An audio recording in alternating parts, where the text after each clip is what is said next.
Hi everybody and welcome to the Inside the Ropes Raw Rundown. The World Champion is back, albeit briefly, as is Kane in the mask. Albeit briefly, there's some Shield and Evolution stuff, but that lasts about 5 minutes. It was a bit of a weird Raw, but we'll get to that in a minute. I'm Robert Duffin, I'm here with Kenny McIntosh, and we're going to talk about some news items before we get on with the Raw Rundown. Yeah, there's not a lot of news, but there's a couple of things. First of all, good news: Jake Roberts is cancer free. That's awesome to hear. That is good news. Especially after his Hall of Fame speech, which incidentally, if you have the network, excuse me, even if you're not a Hall of Fame guy, like you don't really like, you need to listen to his speech. It is the most honest speech I've ever heard at the Hall of Fame. It's really good. It's only like 10 minutes, 15 minutes. It's worth checking out. But the other news, which is a bit of a shame, because the one thing the WWE right now is kind of lacking a little bit is heels, like top heels. That apparently after Extreme Rules, Batista will be taking some time off, presumably to do with Guardians of the Galaxy. So it might only be a month, it could be longer, but hopefully not too long, because since he turned heel, he's become quite a decent part of the show. So hopefully it's not too long, because he's a good heel to have in the roster. Yeah, this is an odd bit of timing, really. I mean, I guess it just depends on how long the intention for him to be off TV. I mean, is it a month or less than that? I sort of hoped that, regardless of the outcome of the Shield Evolution match, that we would get Bryan and Batista for the title at the following pay-per-view. Like, I thought that was going to be what it was, but guess that's not going to happen now. The interesting thing is he's not advertised for the European tour. So, and the European tour is, I know the SmackDown taping's on May 20th. So I presume he's off pretty much most of May after Extreme Rules. So take from that what you will. I assume he will be back, because I think the movie opens in August, so but I think it's the beginning of August that it opens. So I assume that he'll be off around that time to do press, but maybe he'll be back for SummerSlam, because SummerSlam always tends to be near the end of August. It would be worth their while to have him for SummerSlam for sure. But I mean, I guess it's all just a guessing game right now. But I would guess that even though he goes away after Extreme Rules, he will be back again before he goes away again at the end of July, beginning of August, if that makes sense. And just to clarify, SummerSlam is on August the 17th this year. So, yeah, I don't know if they'll be able to put in a program in time for that, but we'll see. I guess it just depends on how available he is. It just seems sad, because I guess this maybe possibly flags the outcome of the Shield Evolution match. I don't really see the Shield being beaten if they can never get their win back, if Batista's going to be gone for a long time. I could be wrong, but unless obviously they could replace Batista with Flair for a couple of months. You know, Flair's in prime condition to come back and have a run. Yeah, I don't really know, but it seems a bit of a pain. I would have liked to have seen Batista versus Bryan main event a few shows, or main event the mid card, or whatever happens. And yeah, that's probably not going to happen. And the Evolution thing will just be a 1 month thing. But maybe less is more with those guys. I don't know. So that's the news. That is it. So I guess we'll talk about Monday Night Raw now. The show opens.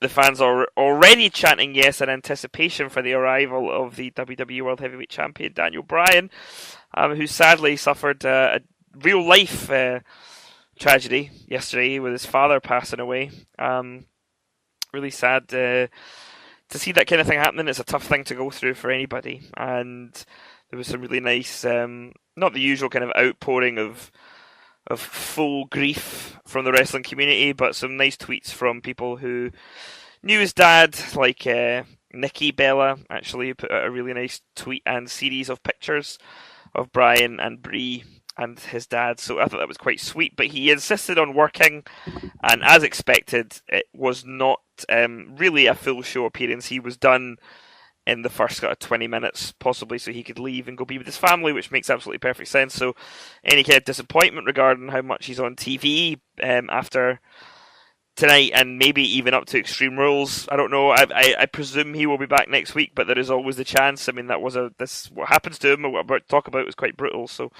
it wouldn't be out of the question for him not to be, but you would assume he would. So Brian comes out, but before he can say anything, Stephanie McMahon comes out. Possibly the most irritating woman in the world. She's very, very pleasant in an annoying way, and announces that Brian will officially now defend his title against Kane at Extreme Rules, although no stipulation was set. We presume it will just be an Extreme Rules match. There's always one that's like that. In fact, I'm not even sure if Shield and Evolution has a stipulation yet. They have announced now that it is going to be an Extreme Rules match. Okay, cool. So, fair enough. Kane and Brian? Kane and Brian, yeah. Which means that Shield Evolution might be something else? You never know. Yeah, Punjabi prison. They've always got some kind of gimmick thing somewhere. So, Kane's music hits, and Stephanie is... Well, I actually thought she played this very well. She basically acts like she doesn't want this to happen, and she tells Brian that you might want to get his little wife out the way, and she's like, Kane, don't come out here. Don't do this. It's not fair. And then Brian and Bree leave the ring, only for Kane to arrive through the crowd. And basically, Kane gives as much of a beating that he can give to Brian within the realms of what they can show on TV nowadays, punctuated by 3 tombstones. One on the outside, one on the steel steps, one on the announce table. Some people were joking on Twitter about how it didn't break. I'm pretty sure since it was the first segment of the show that it wasn't really intended to.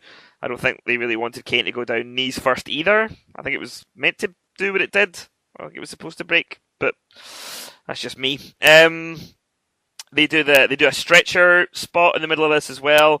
Kane throws Brian off the stretcher before the final tombstone on the announce table, and Stephanie all the while screaming for him to stop. But when Brian is finally taken away by the EMTs, Stephanie gives a withered let's all give a hand for the WWE champion, as she has the belts over her shoulder. Yeah, she's got the belts now, and she was amazing. She was really great at being.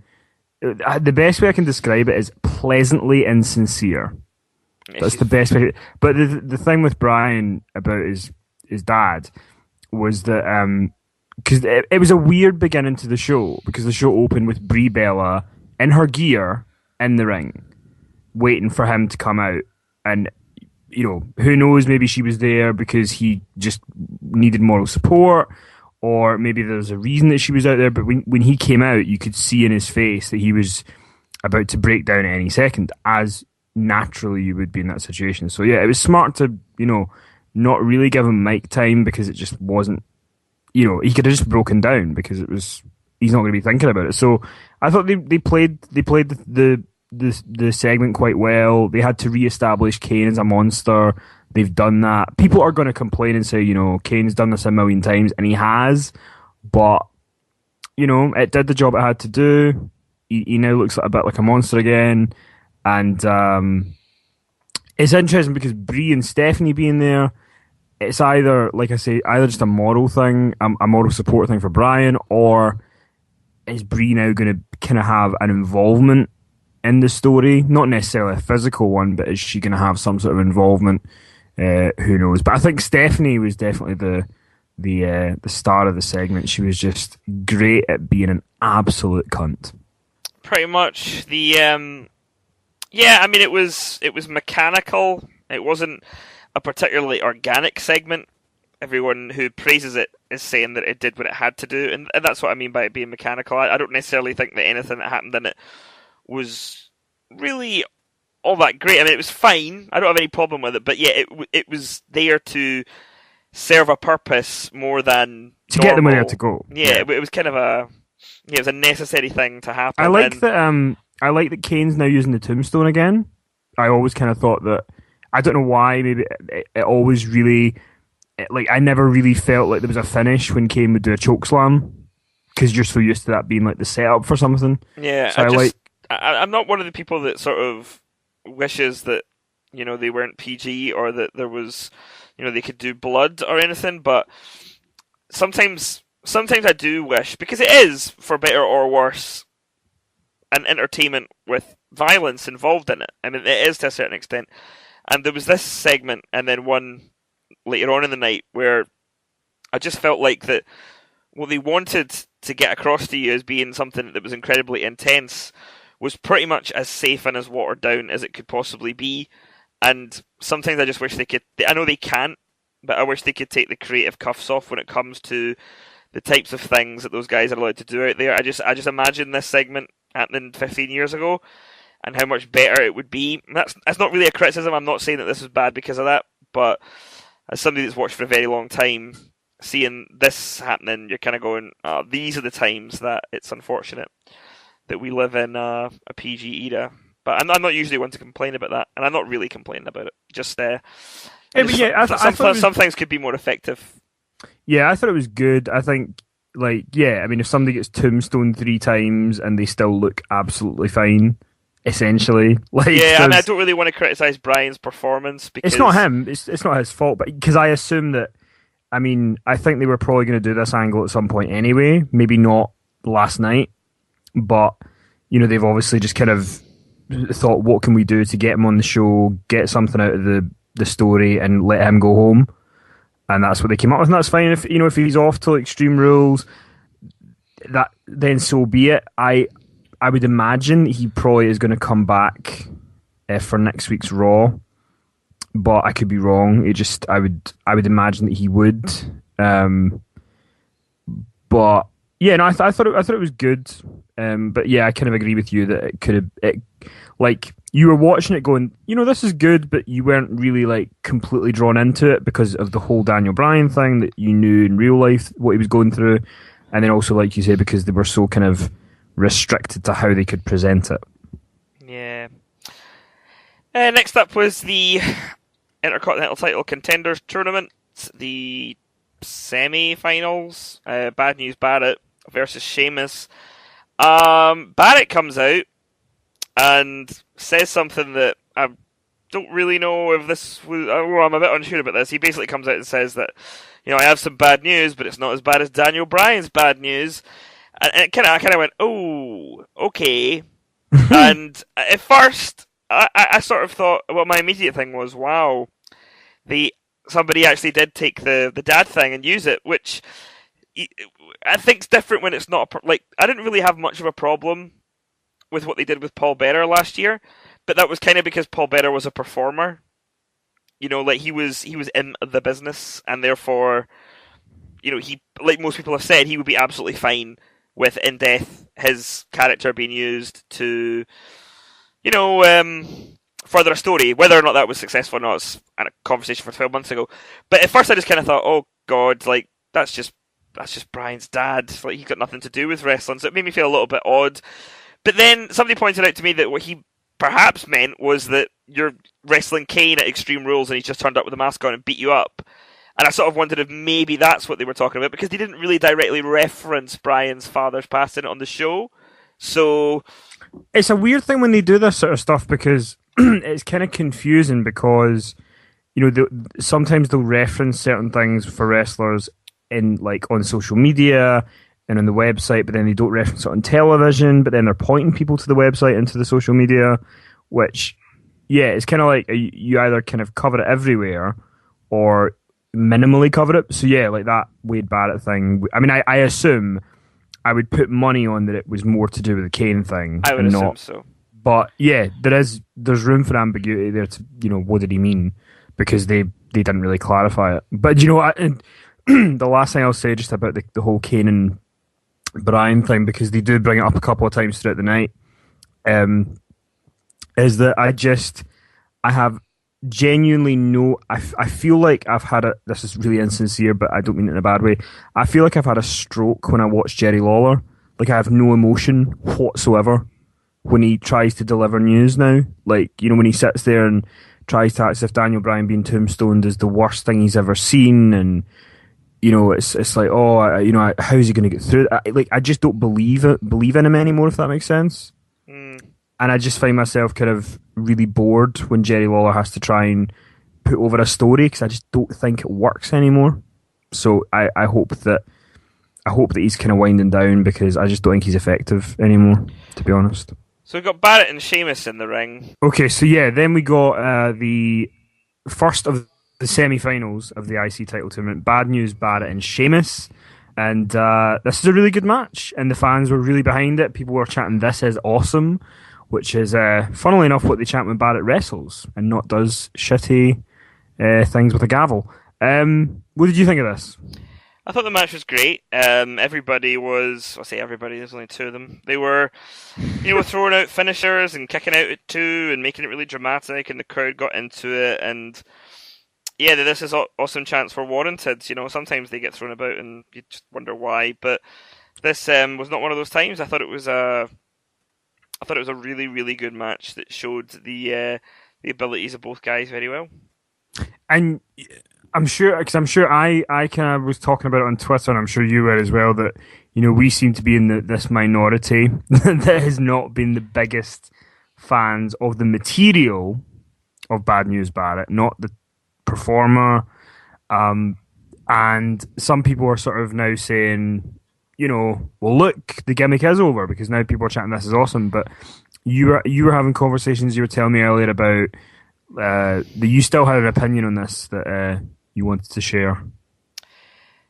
Yeah, well, I just didn't really care for the material that much. The gimmick is fine. Like, I think the gimmick is good. Bad News Barrett is a good gimmick, but the jokes, the bad news itself was just not funny. It was never funny. I didn't even find it entertaining in a he's annoying kind of way. It just didn't really do it for me. So I on Twitter I attributed his success, like in this match with the crowd, to the fact that, well, he's had really good matches the last 3 weeks. I'm fairly confident that is what it is that's getting him over. And then some people kind of wanted to wring my neck about it and say, "Oh, well, it's not. It's 6 months of story and blah blah blah." And I'm like, well, there wasn't really a story. It was just a gimmick that they did because, well, I'm sure they would have done it anyway, but he couldn't wrestle because of his visa. So the fact that he wasn't wrestling had nothing to do with the gimmick. It wasn't a case of, well, we're going to have to keep him out the ring for 6 months because when he finally wrestles again, people will cheer for him. Like, this was not the intention. I think that the reaction of the crowd post Raw warmed people up to him, and since then they've kind of been getting on board with the really good matches. And I think Bad News Barrett, the catchphrases and the BNB and all that kind of stuff, like that's working quite well with the stuff in ring. I just genuinely don't think that anybody is cheering him. No one was cheering him or laughing hysterically when he was doing the gavel stuff. So I don't see the correlation between them. And I know some of our listeners whose opinions I really do value think otherwise, and that's fine. But I just don't think so. I think that he is where he is now more because of his in-ring stuff than the character. And I know that's not a popular belief, but it's what I believe. Yeah, I agree. I think that the last 3 weeks that he's been having great matches, it's not a coincidence that people are cheering him more now, because you before weren't a fan of the material, and I was kind of the same. But for me, the thing that annoyed me more is that I'm such a big fan of Wade Barrett as a performer that I just feel that he's so much better than this gimmick or than the material that he's been given. And I still stand by that. I think he's a great performer who has the potential to be at least an upper mid-card guy. But he's just not been given he's been given so many, he's like the Brutus the Barber Beefcake of this era, not in performance standards, but like, a new gimmick every 6 months or 12 months, or a new theme tune or whatever. He's never really given an identity which he's getting to stick to. And but I guess the big story of this match is that he pins Sheamus clean after the Bullhammer, and this is big news in two ways, because number one, I assume that he's going to go on to win next week in the finals and go on to Extreme Rules to face Big E, which, I mean, he might win the IC title again, which would be fine. But he was IC champion last year at this point, and I mean, is that really going to do anything for him? Like, I think there needs to be more story for these guys, or for the kind of IC title scene, and maybe this tournament's the start of that. So I'm not going to shit all over it before it's even happened, but I just hope they have a plan for him post Extreme Rules that doesn't involve a gavel. Yeah, we'll know soon enough, I guess. Well, the thing is, I don't even mind that being part of the gimmick, but I just it just needs to be better. The material needs to be better. It needs to be funnier or smarter or anything. And you know what? The fact is that if he gets the title and it sort of propels him forward, it's always going to be a thing. You know, some people will always say that the 6 months of BNB is what got him there, and I'll just have to disagree with it. Like, I honestly think that some vignettes and then a re-debut after WrestleMania would probably still be in the same position as we are now. I don't think anything that he did on that cherry picker for 6 months is really... I mean, people just didn't really react to it at all. It's not that most people didn't like it, just nobody in the arena really seemed to know what to make of it. And if that was what was getting him over, he'd be over as a heel, and people would want to see him get his ass kicked because he did nothing but talk for 6 months, and that's not what's happened. So I just don't think it's the same thing. I think people just fancy someone new, and they think he's kind of cocky and a bit of a shit, and they like that more than they like generic babyface Sheamus. And speaking of generic babyface Sheamus, so last Friday on SmackDown, he lost clean to Batista. Now he's on Raw, losing clean to Bad News Barrett. I mean, if you were to get out your imaginary WWE handbook, Logic 101 would maybe say that this is going to lead to a heel turn for the Celtic Warrior. Do you think that's in his future?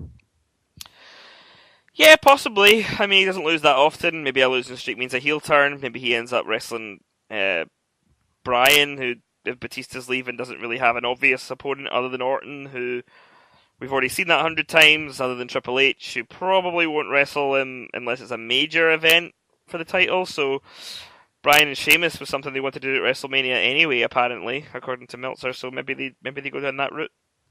And they have a history together, I guess. I loved their match at Extreme Rules 2012. I think it was the 2 out of 3 falls match they had. I thought it was great.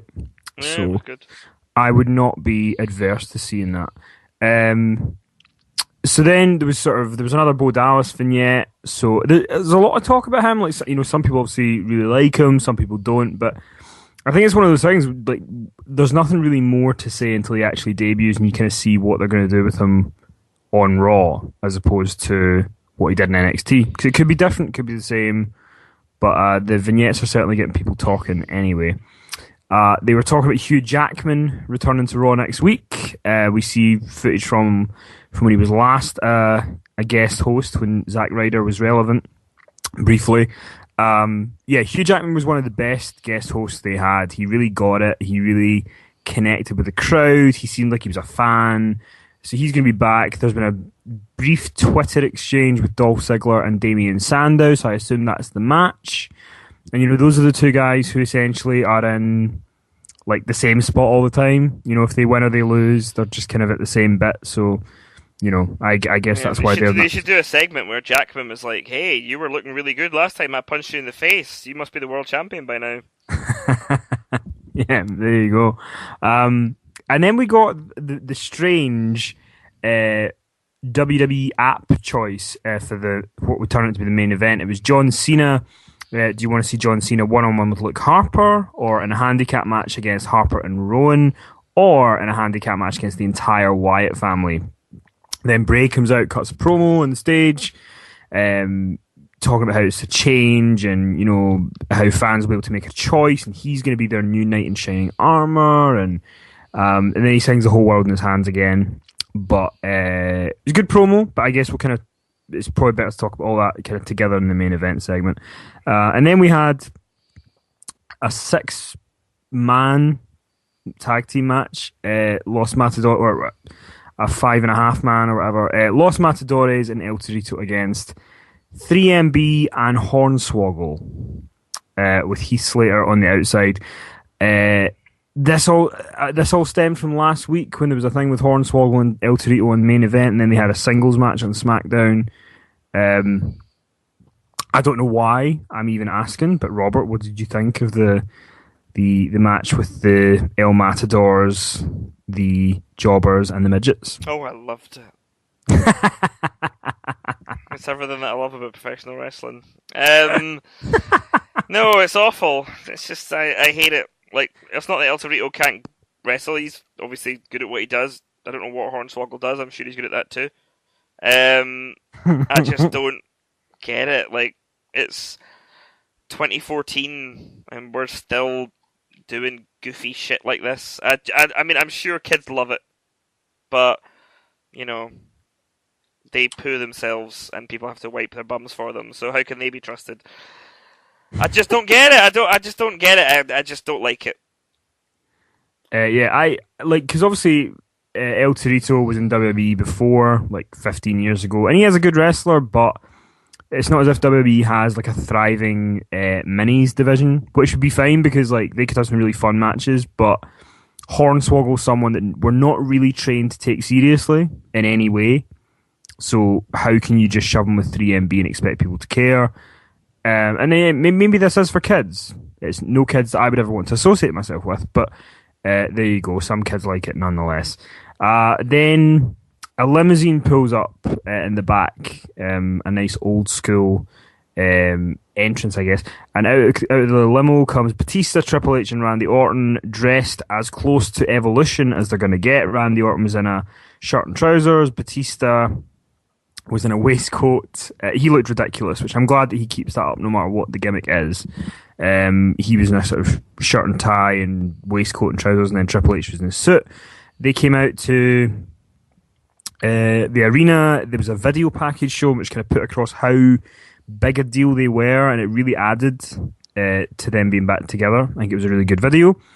And they each took a turn talking about the Shield and about how they were going to take them out. Triple H had lost his voice, so he didn't take a lot of promo time on this one. But then the Shield's music hit, the crowd went crazy, and then Evolution retreated up the ramp, and the Shield then sort of had some promo time. So Ambrose, Rollins, and Reigns all had promo time to varying results. What did you think of the Shield's promo class on Raw? Promo class. I thought Dean Ambrose was good. The Titty Master can talk all he wants. I'll always enjoy that. He made me laugh quite a bit with his like, you can beat us up, that won't make me humble. I get beat up all the time stuff. He didn't talk for too long. Then Seth Rollins takes over. Rollins, who was immediately pegged from the very early days as someone who could not cut a promo because his promos as Tyler Black in Ring of Honor weren't that great. But he's not brilliant now, but he's better. He's come on a long way, and he's definitely can hold his own, and you don't get nervous when you see him speak. Although this segment, or his part of it, did go on a little bit longer than felt natural. Almost kind of like that, when a kid gets told they're good at something, they just do it a little bit too much. So, yeah, he was fine though. Actually, Ambrose called Randy Orton a cream puff, which, despite sounding like one of those awful rock witticisms, You mean like Cookie Puss? Yeah, you can hear me raise my eyebrows when I say the word witticism in the same sentence as The Rock. This is actually pretty funny. It made me laugh. Roman Reigns picked up on it and said it again. I'm just glad he didn't call anyone baby girl. So, that's cool. He was fine. I just think that, like, everyone loves Roman Reigns, but I just think they've done a really good job so far of masking him. I would say that one of the big reasons the Shield are not split up yet is because Roman Reigns isn't ready to go solo. I don't think he's great in singles matches yet, and I don't think he's great on the mic on his own yet. I think those two guys are still there to protect the fact that had they broken the Shield up and he was out on his own now, he still would not be the complete package yet. I know everybody thinks he is, but he's not there yet. There's still a lot of work to go. So yeah, but I really enjoyed the segment. Yeah, I love Ambrose. I thought Ambrose was great. His promo style is like. Again, I always say about Ambrose, like, people always compare things to people, but you can't really compare Ambrose to anyone. Like, he's just different, which is great. And Rollins, like, a lot of people are giving Rollins a hard time. I don't think it's really that justified. I thought he was good on the mic. The only way to get better is to keep going out there and trying. My only real sort of, it's not even a criticism, it's just an observation, is that a couple of times he would finish a sentence like that was the end of his part of the promo. Yeah, and they keep going. It just felt unnatural. Yeah, exactly. So that's going to come in time, and fans are not going to turn their backs on him because he does that a couple of times. And then Roman Reigns, interestingly enough, like you say, he's not quite there yet, and he's being given the cool lines at the end. I'm going to kick your ass, and they're very protective of Reigns, which is because Reigns is who they think is the money guy. Is he? Probably, but then again, a lot of people thought John Morrison was going to be the money guy. And they hated his shitty tag team partner with a hat who ended up main eventing WrestleMania. But then again, that's maybe not a great point to use. No. But so then the Shield would go up. The Shield and Evolution faced off. I liked it. I've always really wanted to see a storyline in wrestling where old guys face off against young guys, and at the end, the young guys come out looking better. It's never really been done that well in wrestling, unless anyone can come up with an example that I've forgotten. But the big one that they tried in WCW was the Millionaires Club against the New Blood, and that just, well, less said about that the better. But yeah, I enjoyed it. I would love to see this program sort of go through to SummerSlam if they've got enough material to do.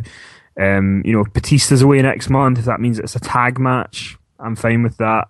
But we'll see. I guess we'll probably know by the end of the Extreme Rules pay-per-view and the outcome to that, where it's going, because I would imagine that if Evolution get the victory, that there's still more to tell in the story. But it was good. It was very enjoyable. So then after that, we had the Usos against the Rhodes Brothers, which would only go like 3 minutes, and the Usos would get the victory, and then Cody would storm off in a huff, and Goldust would go after him. So I assume these guys are breaking up now. And I mean, everyone's been talking for months about, if they broke up, what would the scenario be? And I mean, I kind of feel like whatever match it is that they have, if they do have one, that Goldust is probably going to be on his way out after that, and Cody will then go on to something else. But do you have an interest in a Cody Goldust feud? I know some people were hoping it was going to happen at a WrestleMania, but then they became a hot tag team. Yeah, no, I don't really have an interest in them at all anymore. Not really their fault. Just they've pretty much been slaughtered since the New Age Outlaws took their titles at the Rumble in the pre-show. Well, it was all worth it though, right? Because the New Age Outlaws are on a really hot streak. They revitalized the tag team division. Yeah, they did. Yeah, they're still riding high now. Oh no, wait, they're not even on TV anymore. So that was a waste of time.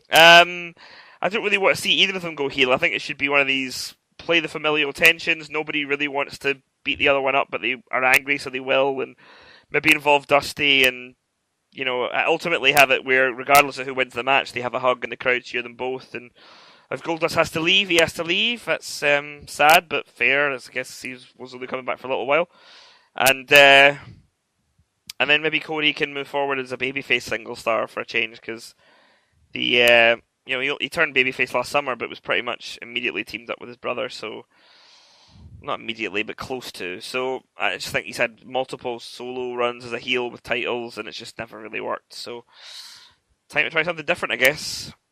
Or it seems like with Cody, Cody's always seemed to be sort of on the cusp of something. Like there's always a guy in front of him they're going to push, and he's always kind of there.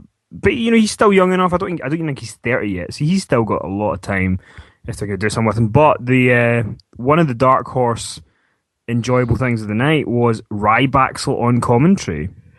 Yeah, Ryback's pretty funny. He does something every now and again that makes me go, I do actually like him. He could be good at something. And the commentary was it was natural, witty, it was fun. I liked it. It made me laugh more than anything else on the show, to be honest. So I don't really know why he probably isn't getting geared up for that commentary run when he finishes up. Maybe, I don't know. Ryan Rybacks or something. But yeah, after the Usos match, Ryback attacked them, so I assume that's kind of going to set up some sort of Extreme Rules tag team title match. And the thing with Ryback and Axel is that I think they're a solid mid card tag team act. They're not going to set the world on fire, but I think they're decent. And they were kind of lumped together last year after they were both failed experiments in the Paul Heyman guy experiment. But I think they made a good go out of it, and I'm happy for them. They're getting a pay-per-view match against the Usos. They're pretty decent in the ring, so it should be okay. And then we got Oh, but no, this is the thing. I, I don't slag the commentators too often, like, 'cause I try not to. But one of the most irritating things is when Michael Cole will try to sell. So he's trying to sell Slam City, the new animated thing the WWE do, which is actually pretty good. I've seen a bit of it, and if I was a kid, I would really enjoy it. It's like the premise of it is animated versions of the wrestling characters going into real life jobs. Like John Cena's a mechanic. Del Rio works in a pizza parlor. These different things. It's kind of funny if you're like 4, but Michael Cole's trying to sell it, and then it's like he's explaining what it is to JBL and Lawler, who clearly should already know what it is. And you're kind of sitting watching these old men try to explain to each other what the animated show is. It's just a really weird method. Oh, is that Mark Henry dressed up as a penguin? Yes, pass me my shotgun. Yeah, and then they start laughing as if it's the Golden Globes and Ricky Gervais doing a roast. It's not. Like, it's just, why? I just don't get it. I don't understand it. But there you go. But speaking of things I don't understand, Layla versus Emma was next, with Santino and Fandango on the outside, and Emma. I love Emma. I think she's a really good character, really fun character, lots of potential. And people like her because when the theme tune came on, it cuts to people in the crowd, they're doing the dance and all that, but they just don't buy her with Santino. They don't enjoy it. They don't pop whenever they do any of the sort of teases that they might have a romantic relationship. And then the kiss of death in this match was when Emma pulled out a pink cobra. There was I heard some boos in the crowd. Like, people don't like this. It's crap. And then Emma beats Layla, and then after the match, Santino's Cobra and Emma's Cobra are like flirting. The Cobras are flirting with each other, and they're trying to stop the Cobras from making out. And I think it's bad. So, Robert, I dread to even ask. It's just shit. Like, it's just such a waste of precious lifetime. It doesn't make any sense. Like, who it's cares? Such a waste of precious lifetime. Like, I just don't get it. Like, who's going to get more over here? I mean, now it feels like, it felt like at the start it was Emma sort of trying to ride Santino's coattails into becoming a known person, but now I feel like it's the other way around. Like, he is riding her coattails. He is the one who would be irrelevant without her. And it's just not fun. And now that she's got a fucking pink cock sleeve, then this thing is going to go on for even longer. It feels like that when they knock up these Raw scripts, they've just forgotten week after week to change their bit, and they go, "Oh, we'll just do it again. Oh, we'll just do it again." Well, it's funny. One of our listeners, Paul McTaggart, had sent us a message during Raw, and I thought we should read it out because it pretty much sums up the entire scenario. Paul McTaggart on Facebook had said, "Will they go somewhere already with the Emma Santino Fandango story? It feels like every week for a while now they have a match. The commentators hint at a Santino-Emma relationship. Emma beats Fandango's partner quickly, and then nothing. It's like Groundhog Day." It is like Groundhog Day. That is the best way to describe this storyline. Can you even call it a storyline? I don't know if you can. It's not a story. There's no story. If there was a story, there'd be a beginning, a middle, and an end. There's no end here. There's not. But there's a lot of people on Facebook who were talking about Tom Downey, one of our VIP subscribers, has said, "Someone save Emma. She's one of the best workers out there. Santino, Layla, and Fandango. It's just wasted. Put her in a ring with Paige." Who else have we got? Alan Salt said Santino is bollocks. It's getting stale. Why couldn't he be the OVW gimmick when he was a badass? So yeah, people don't seem to be fans of it, and like, I guess the whole point of it should be that the crowd should want to see them get together. Like, that should be the aim of it. So eventually, when they do, people pop. But like, I just don't know if anybody really cares. Oh, I think I'll pop. I think my head will explode if I have to watch this one more time. You probably will next week again. So, and if they have spare pay-per-view time, it might make the pay-per-view. So, fuck's sake. You never know. And then backstage, Renee Young the lovely Renee Young, hopefully not ESPN's Renee Young in the near future. Renee Young is with John Cena. He does a promo where he is serious, which is good because serious Cena is much more tolerable than jokey Cena. And yeah, he kind of talks about he says, you know, this is up to the fans. If the fans want me to fight the whole Wyatt family, and then you can hear the crowd chanting, "Let's go Cena, Cena sucks." And he's talking about how, you know, he always hears that, but what he also always hears is the whole world in its hands. He's beginning to think if it's true. Yes, it's a decent promo from Cena. It's not. I mean, he's done a lot better.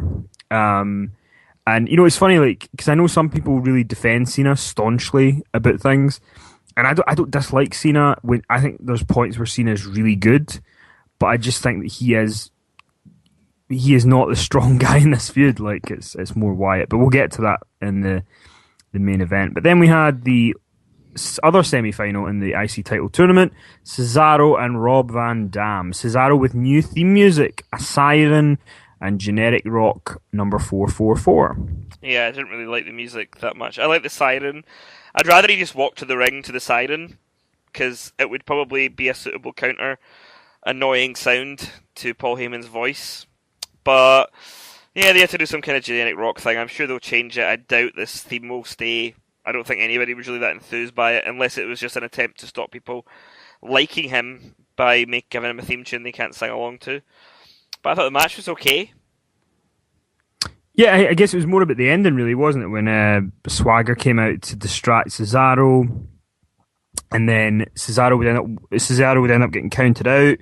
RVD advances to the final to go up against Barrett next week.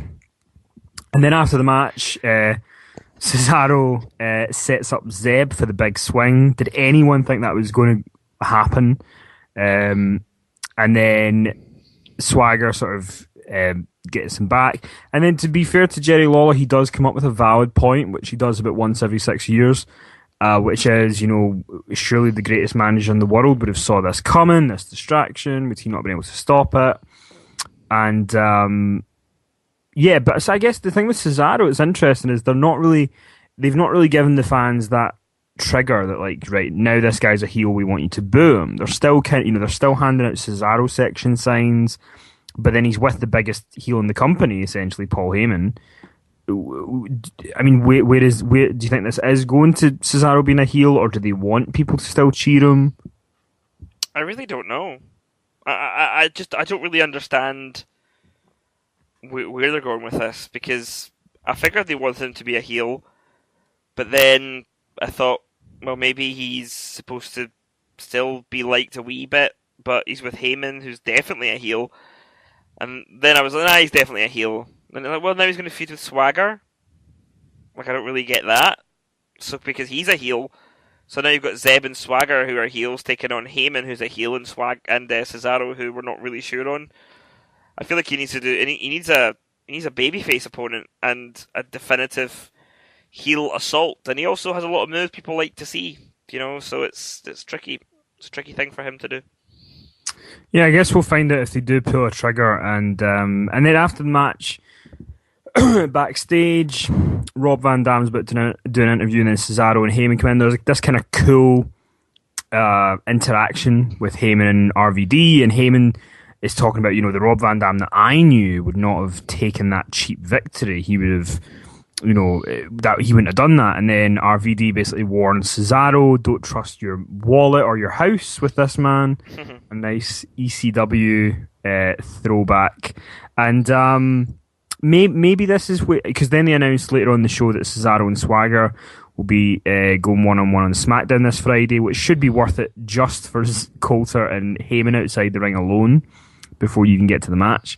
But I guess maybe this is going to lead to, maybe Cesaro's going to cost Van Dam the finals next week, and at least a pay-per-view match with Van Dam and Cesaro, perhaps. Possible. I think they'd have a good match, so I'd be open to that. Then we have, after that match, we have Aksana, whose ring entrance music sounded, and I thought it had gone some sort of dodgy porn ad. And she had a match with Paige, and before I turn it over to you, Robert, Like, I really like Paige. I think she's great, and her match with Alicia Fox last week I thought was really good. And part of the reason it was good is because Alicia Fox is a former Divas champion. They can play that up on commentary, etc. But we've never really been given a reason to ever think that Oksana is a threat unless it's gouging your eyeball out with her knee.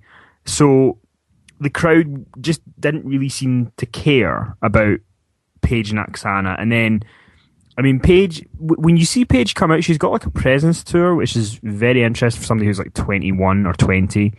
But I kind of feel like maybe Paige is someone that would benefit from some vignettes to kind of get to know her personality a little bit more. I hope that's going to come. Well, there should, you know what they need? They need a story.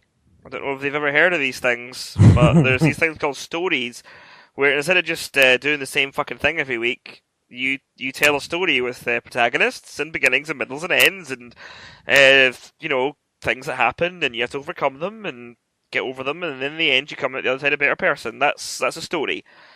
This is not a story. Winning the title and then defending it every week after the last time we heard you speak, the last time you spoke on a microphone, you said you weren't ready for this. I don't really... they're just sticking her out there having matches every week, and they're fine. But what's the story? Like, what's the angle? There has to be something more than just blah, blah, blah. Here she is again. Alright, great, cool. That's a nice scorpion crosslock. But, people are going to lose interest. Yeah, well, I mean, I think even when you have matches, if you have matches with, her having matches with former Divas champions, that kind of makes sense. She's kind of the underdog. But a match with Oksana, fuck's sake. I mean, they had a match on SmackDown last week as well. I mean, no offense to Oksana, but I just don't get Oksana. I don't get the appeal. Like, it's not as if she's, I don't know. Anyway, that's another story. So there's also for people, I know last week we were talking about, what's going to happen with AJ. She's apparently asked for time off, but she is advertised for the European tour in May.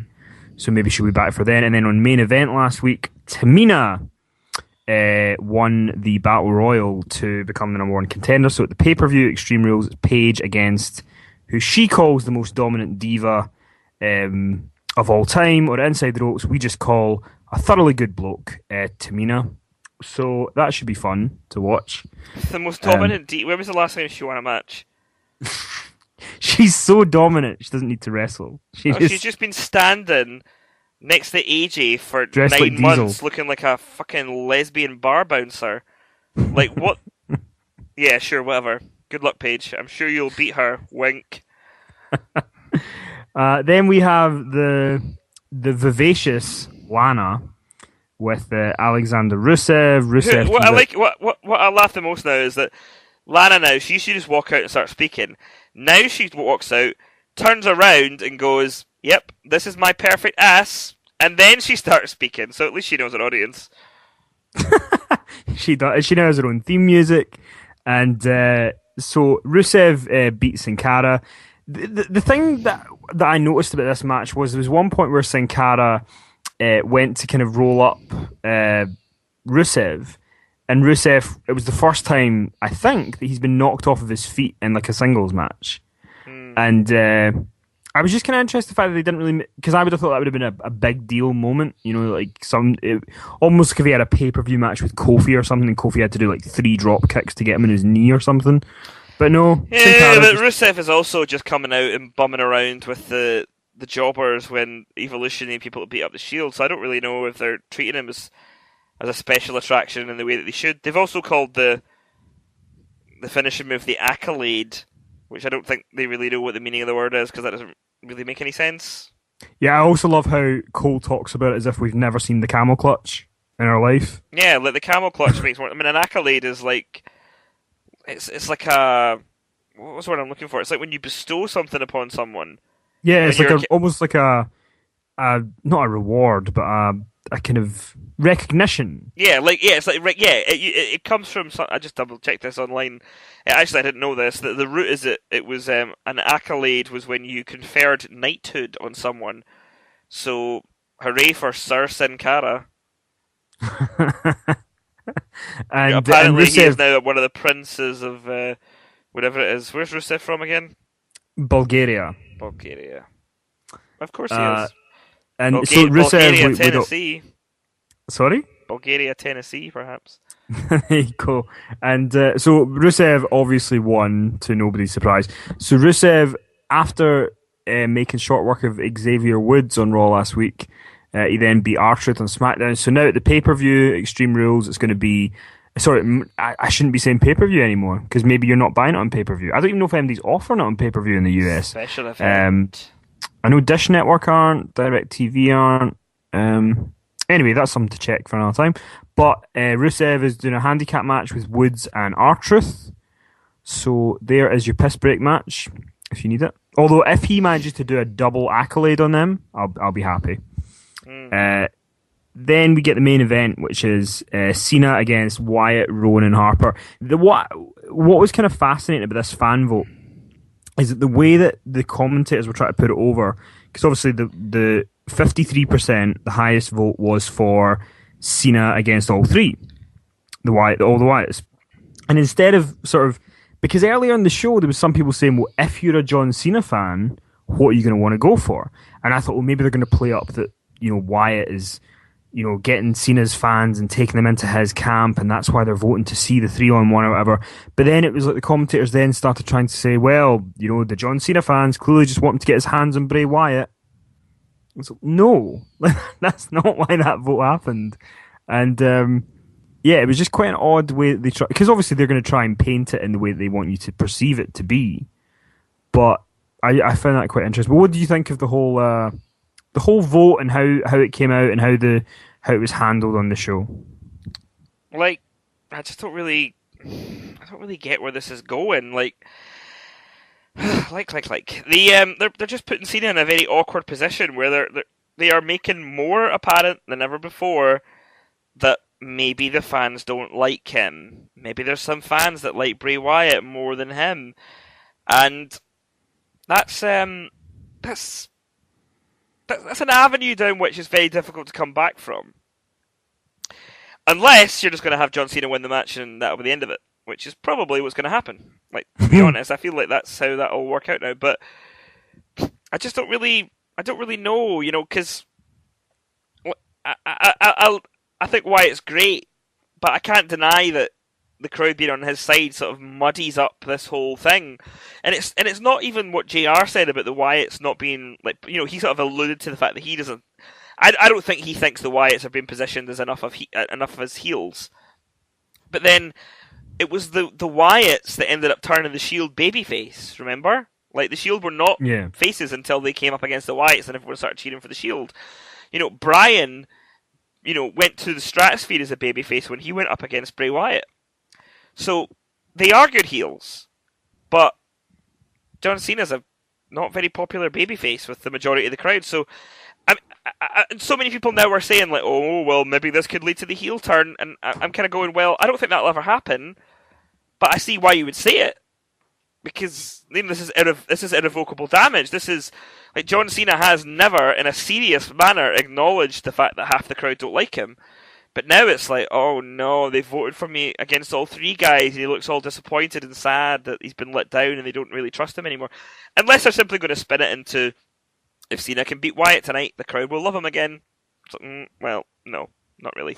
I like the dynamic. Like, I think I think it's interesting. It is interesting, but I don't really know how you end this with both guys coming out of it looking good.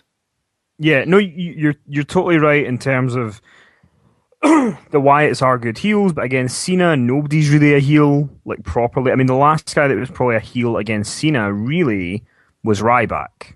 And that was more because people were so annoyed at him for not being a babyface anymore. Yeah. And they just kind of went with it. But I think that once the Wyatts are finished with Cena, they can go on to somebody else and be great heels again. But with Cena, like, he did a good job of sort of selling his disappointment. Like, he was putting his hands on his knees and shaking his head and looking at the crowd, and that was a really interesting visual because he's never done that before. But yeah, where does it go? Because essentially in this match, Cena beat all three guys. at one point. Like he had them all beat, and then they would eventually, the sort of 3-on-1 would eventually kick in. That was how the DQ happened, and then after the match, Rowan Harper took Cena out, and bullshit. And we got the Sister Abigail. I mean, they shouldn't have ended the match this way. I don't think. No, it looked like Cena was going to win, and then it took all three of them to hold him back. That should never have happened. He should never have went Super Cena on them and took a DQ win. These guys should have won this match. It was dumb. My really, thing really is like, dumb. see if you have a top babyface that you protect so much that you can't have them lose on television. Like that's not even a thing that is an issue for me. I understand that, but for me, don't put them in a match like this if you can't have that outcome, because so Cena obviously he gets the DQ win. So now we're going into the reason they were having the cage match is because Harper and Rowan can't interfere, but he's beat them 1-on-1, and then he's essentially beat the three of them. So it's kind of like what's left to do unless something happens at the pay-per-view that's kind of out of left field. But I like the visual at the end with Braid and the Sister Abigail, and then having Cena's head on his lap and singing "The Whole World in His Hands." That was really good, but it was good. But where do you go from this? Like, you now have the majority of the crowd siding with the heel.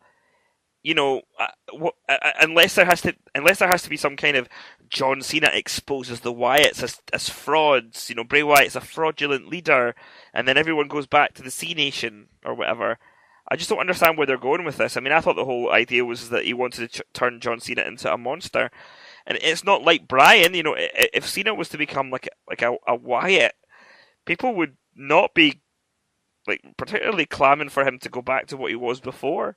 I don't think. I just don't. I mean, it's not that. I mean, I like this. I like the journey, but I just get the feeling that the ending of this angle is not going to be that satisfying, because I don't think they have the balls to do what this angle would let them do quite successfully, and that is turn him heel. And I'm not one of those guys that's like, Cena should be a heel, because I think that has its own problems with it, to be honest. But this would be a great way to do it. But I'm just not really sure. I'm not sure what they're doing here. Yeah, I mean, I know some people have kind of had that, because there's a period maybe once a year, once every 18 months, where people get really excited at the thought of a potential John Cena heel turn. But I was trying to figure this out today, and I managed to find it, that at the moment, Cena outsells the guy who sells the second most amount of merchandise 5-1. He is not turning heel. Like, it is not happening. This, No, I know it's not. But then they shouldn't be doing the story the way they're doing it. I know you're not thinking that, but for some people are saying, maybe they are, because from a business point of view, they are losing millions of dollars this year on the network, which they've projected that they're going to lose anyway. So they're not going to lose millions more in merch that they could make off him. But yeah, where does it go? I don't know. Do they have an ace up their sleeve? Doubt it. I doubt it, because I remember, I think I said it on Monday, that, Triple H is essentially in charge of the NXT talents on television, like Shield and the Wyatts, but everybody else, it comes down to Vince. And Vince is in charge of Cena, and for me, as long as Vince is in charge of Cena, it's going to be kind of the same thing that you get. So I don't really know where they go. But then, after the show went off the air, if you were so inclined to check out the Backstage Pass show on the network, you got to see the Shield come out and save Cena from the Wyatts. I'm glad I didn't see that.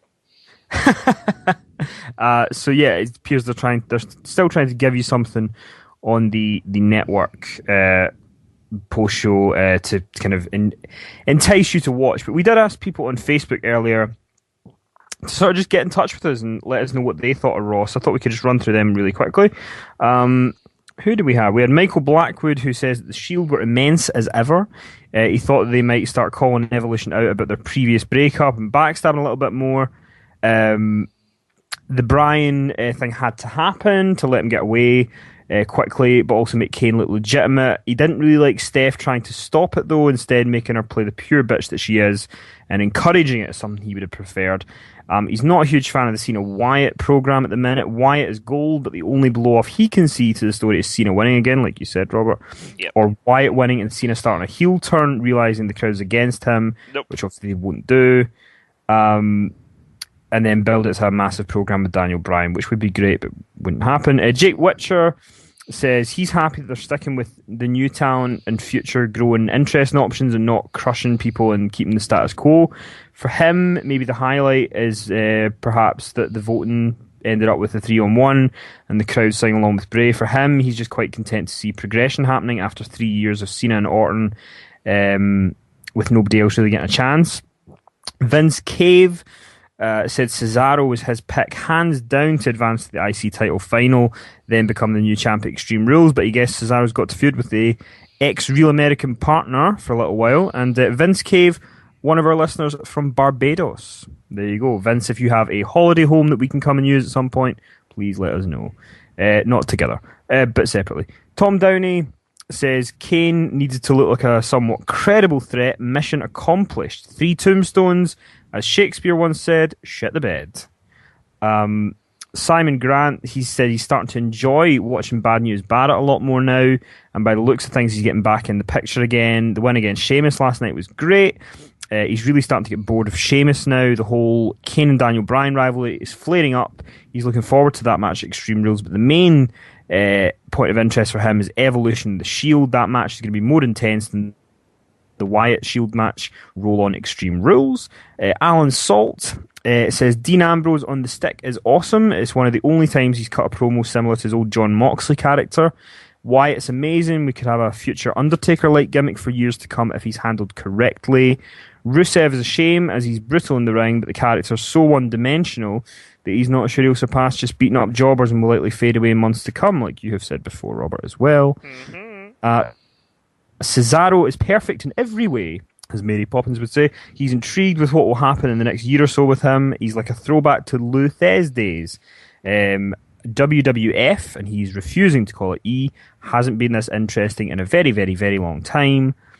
And Stephen P. Queen, who is the man who will fight against chauvinists for the rest of his life, says bring back the wet t-shirt contest, bikini contests, or have the women wrestling in chocolate or something.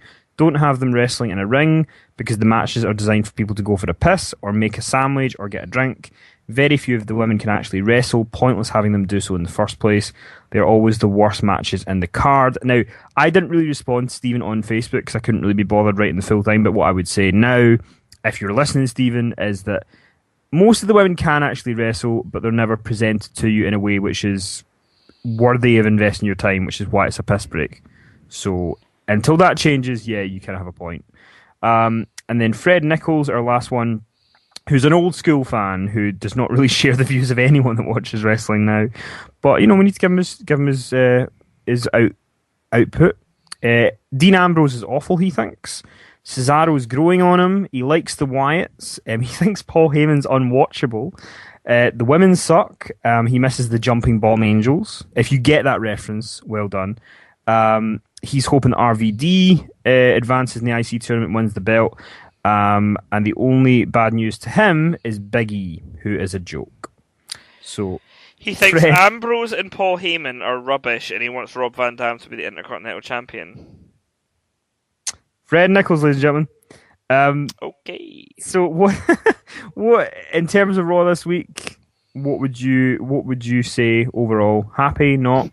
It was fine. Like, just nothing really happened. It was very kind of.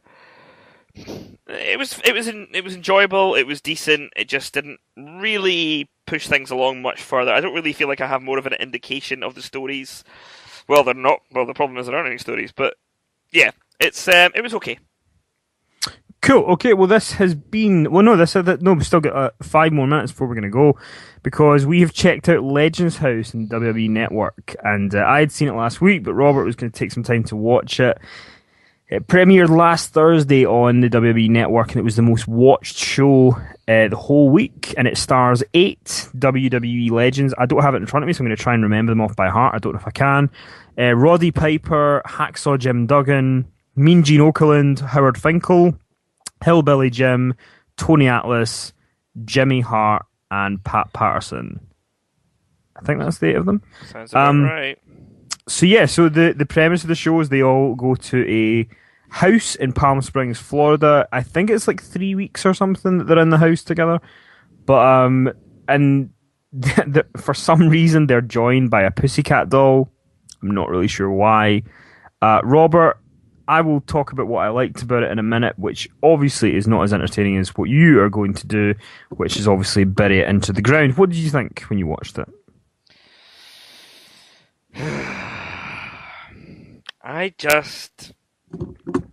This just isn't made for me. This is not the kind of thing. It's for me. I don't. This was. You know what? I know some people are like, "Oh, come on! It's only like 43 minutes and 40 seconds." I know that because I was looking at that little time countdown thing on the network for the entire duration of this episode. But I don't like this kind of TV when it doesn't have wrestlers in it, and it's not going to make me want to enjoy it anymore. When they were, I mean, are the guys bad or unlikable? No, they're all very likable, and I like all the personalities that are in it. I like Pat Patterson more than I thought I would. I don't know why. It's not that I didn't like him before. I just didn't really have an opinion on him. But he seems like quite a likable guy. It likes a bevy, so that's cool. There is something about seeing Pat Patterson at a meat counter trying to make a dick joke to a young man, where he just completely ignores it.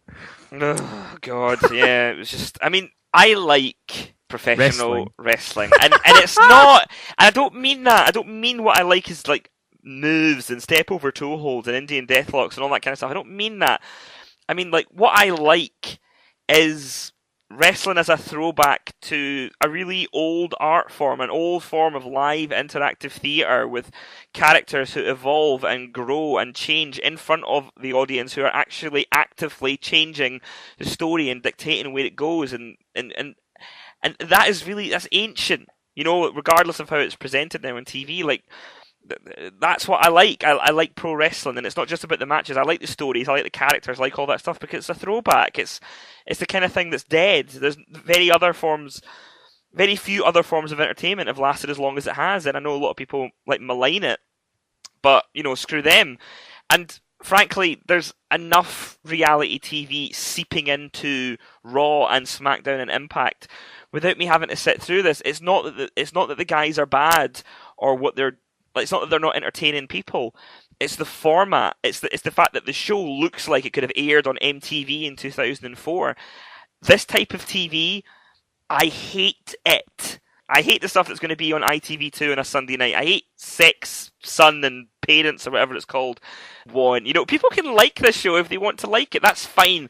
But you know what? It's not that it's not funny. It's not that these guys aren't legends and that they're entertaining. But I don't want to. I just don't like the presentation. I don't like the style of show. I don't like the stupid pussycat doll turning up. I don't like all the forced drama, although they're trying to claim that it's not scripted when it clearly is. Like, it just obviously is scripted. It's as scripted as Total Divas, which I actually think is a better show, which is heinous for me to even say that out loud, but I think in the realm of these types of shitfests, Total Divas is the king of crap. So it's just, I don't want to see this stuff. If this is what they want to produce for the network, if they want to be E! Entertainment, if they want to be MTV in 2004 onwards when they decided to kill music, then that's cool. But I'm just not going to be there for it. And this is not necessarily against the people who watch this or against those guys in that house, because I respect and love them all dearly. And I'm not saying I'll never watch another episode of it, because I might. I don't know. But honestly, I just can't be arsed with TV. Like, there are not enough hours in the week for me to give up 43 minutes and 40 seconds for tripe like this. It's just not for me. But if people enjoy it, that's fantastic. Everybody enjoys their own thing, and that's great. Like, that is great. People like what they like. We don't all like the same things. That's cool. But I mean, if anybody's going to be annoyed at me having this reaction to it, then this must be the first time you've ever listened to the show. Well, I checked it out on Friday. I think, yeah, 'cause it came out on Thursday, so I checked it out on Friday, and And yeah, I think the thing about this show is that there are people that back in 2012 when they saw the this being announced, you were like, I really want to watch that. It was exactly what you thought it was going to be. Like, it's not some sort of shock. Like, it's not. If you are interested in Legends House and you want to see these 8 guys together, you get pretty much what you think you're going to get. There's no real shocks. The only thing on it that's quite odd is Roddy Piper, and you're right. I don't know how much of it is scripted. Some of it is, without a doubt. But I know that Piper was quite unhappy at the premiere screen of how he came across last week. He'd said that public. He's made to look like a lunatic. Yeah, he is made to look very odd. Like, from Hacksaw Jim Duggan kind of goading him in to try to eat a dog biscuit to him trying to work a blender. Bear that in mind, everybody. There is a very long sequence in this show that is all about how hilarious it is that Roddy Piper can't work a blender.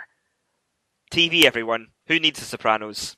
And but like I know Tom Downey and other VIP subscribers and listeners have watched it as well and enjoyed it. I thought it was fun. I thought most of the characters came across well. The only thing that was for me that kind of irritated me was, and I guess this was the point of it, is Gary Busey was just a buffoon. See, I quite like Gary Busey. No, but the thing is, if you for all the stuff you've just said, you would contradict it by saying that his 6 minutes of absolute shit. Oh no! Don't get me wrong. No, I mean I like Gary Busey. Oh, okay, not like in this, no, like he's got a funny face. So I'm not too sure whether that's like inflicted or I don't know what's up. You never quite used to it. But anyway, there's a sequence where basically Gary Busey turns up. Well, they hear a gong. If you imagine, it's like the old Pinewood gong thing. They hear and they all go outside, and it's Gary Busey, and then Pat Patterson calls him Mr. Busick, which doesn't Pat's make any getting sense, on a little bit. See, this is the thing. This is the sequence, right, where there's this utterly forced piece of nonsense where Tony Atlas is talking about how he used to work with kids. What that means, I don't know. It's never actually elaborated upon. Like, he doesn't actually. He just went, "I work with kids." Like, there's nothing. There's no kind of foot fetish. There's no sort of like expansion on what that means. And then he says, even people with 2 parents, they sometimes they have problems. Don't spend enough time with their kids. And then Hacksaw Jim Duggan, for no reason whatsoever, just starts sort of trying to goad him by being like, you should look after your own kids. Look after your own kids. And I'm just kind of sitting there, and then Gary Busey has to call a timeout because they're all 5.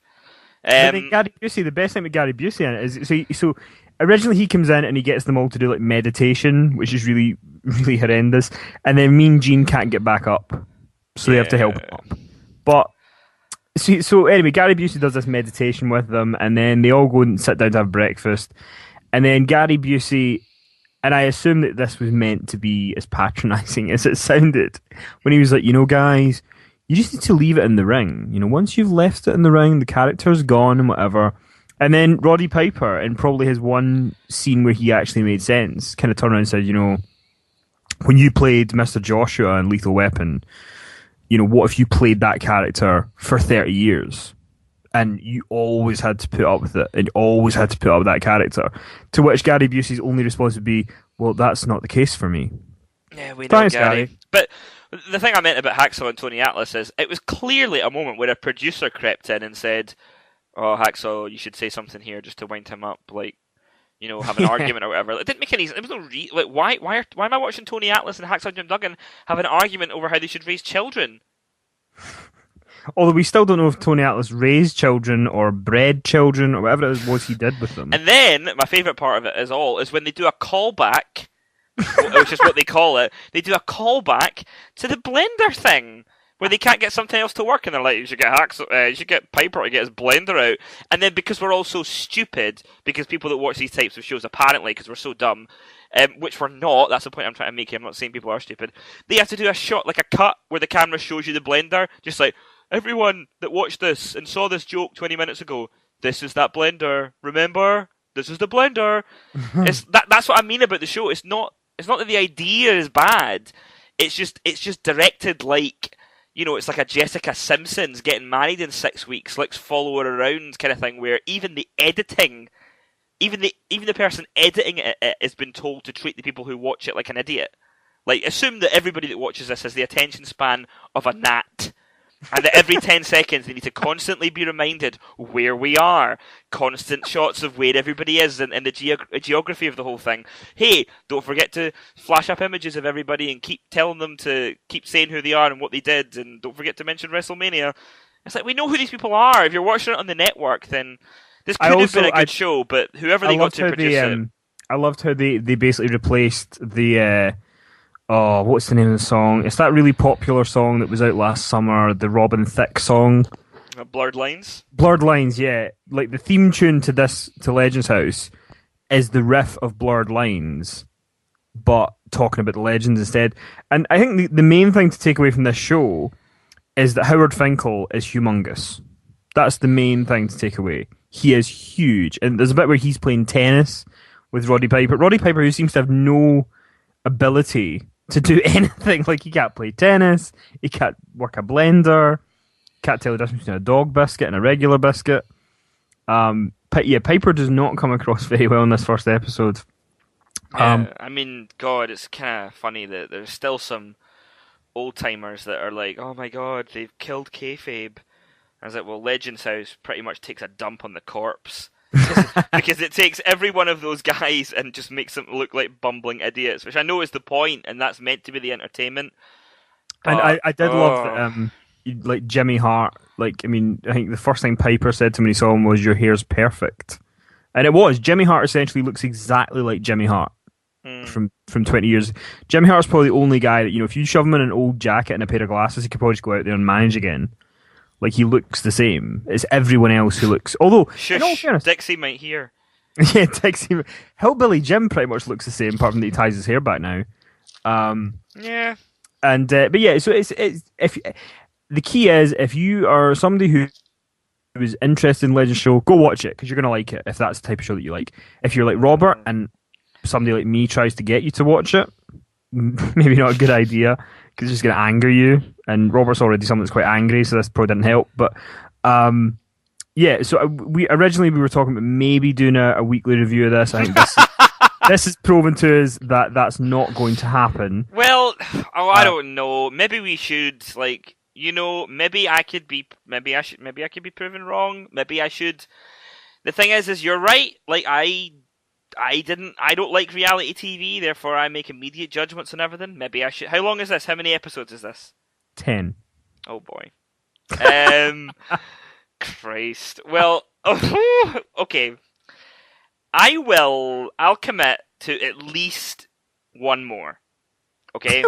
I thought you were going to say, I'll commit to at least halfway. You're like, no, I will commit to... Look, we'll do one more, right? We'll do one more.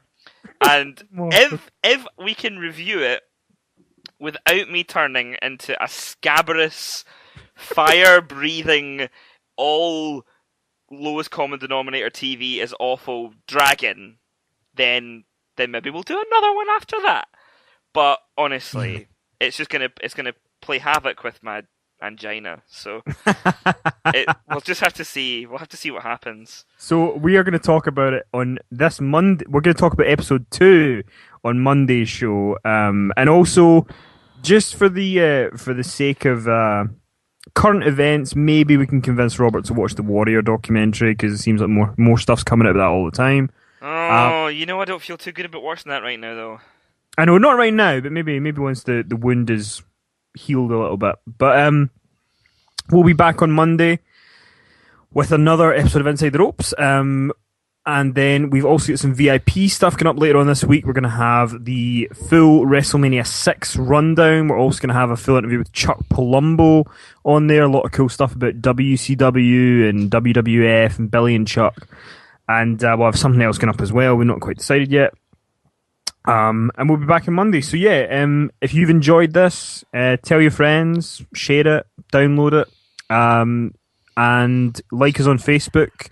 Facebook.com/The Inside Network, or like us on Twitter, or follow us on Twitter, whatever you call it, at Inside_the Ropes. And follow us on Twitter or whatever you call it. Legends House Season 2, looking for Kenny. Find it. Listen, if the Iron Sheik's in there, I'm there.